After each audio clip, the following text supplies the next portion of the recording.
મિત્રો, આપ સૌને મારા નમસ્કાર। આજે ધોરણ 8 ની વિદાય છે, એટલે કે અમારી વિદાય છે, જેથી આપણે અહીં ઉપસ્થિત થયા છે।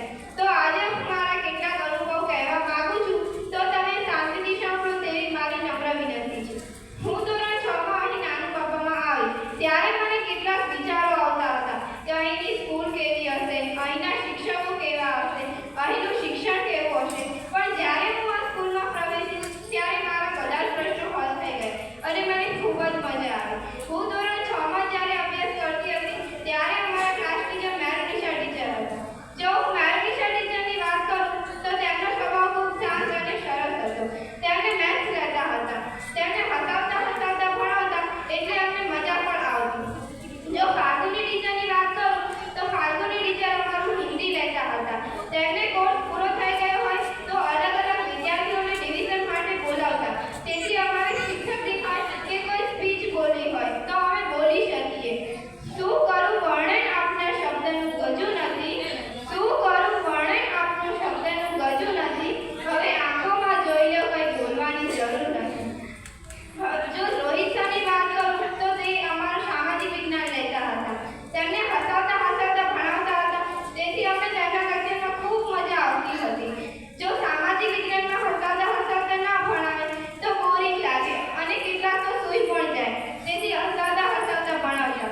જો તે પાઠ પૂરો થઈ ગયો હોય તો તેમને લાગે કે આ વિડીયો બતાવવા જેવો તો તે બતાવતા કે સુનિતા વિલિયમ હમણાં અવકાશમાં જઈને આવી તો તેણે શું કર્યું, હમણાં મ્યાનમારમાં ભૂકંપ આવ્યો તો શું હાનિ થઈ, કેવો ભૂકંપ આવ્યો તે પણ બતાવતા, તેથી ચિત્ર સાથે અમને ખબર પડે કે શું થયું।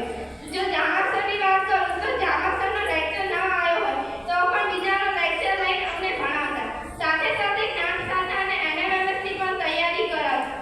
જો તેમને અમને કોઈ પ્રશ્ન હોય તો તેમને ચોક્કસ અમને જવાબ આપતા। હું ધોરણ 6 માં જ્યારે અભ્યાસ કરતી હતી ત્યારે અમારું સંસ્કૃત અને અંગ્રેજી વિષય સર લેતા હતા। તેમને ખૂબ સરસ ભણાવતા હતા। વિષય સરની જો વાત કરું તો તેમને હાર્મોનિયમ અને ડ્રોઈંગ ખૂબ જ સરસ આવડતું હતું। તે અમારે કોઈ વિદ્યાર્થીઓને હાર્મોનિયમ કે ડ્રોઈંગ શીખવું હોય તો અમે તેમની પાસે જઈએ તો અમને ચોક્કસ તેમને પ્રેરણા આપતા।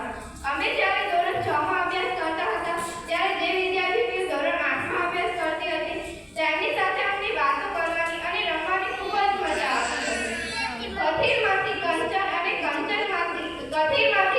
અને માટીમાંથી રતન અને મનુષ્યમાંથી માનવ નિર્જાવાનું કામ કરનાર એટલે એક શિક્ષક છે। અસ્તુ, જય હિન્દ, જય ભારત। ખૂબ ખૂબ આભાર। અંત નથી, આરંભ છે વિદાય।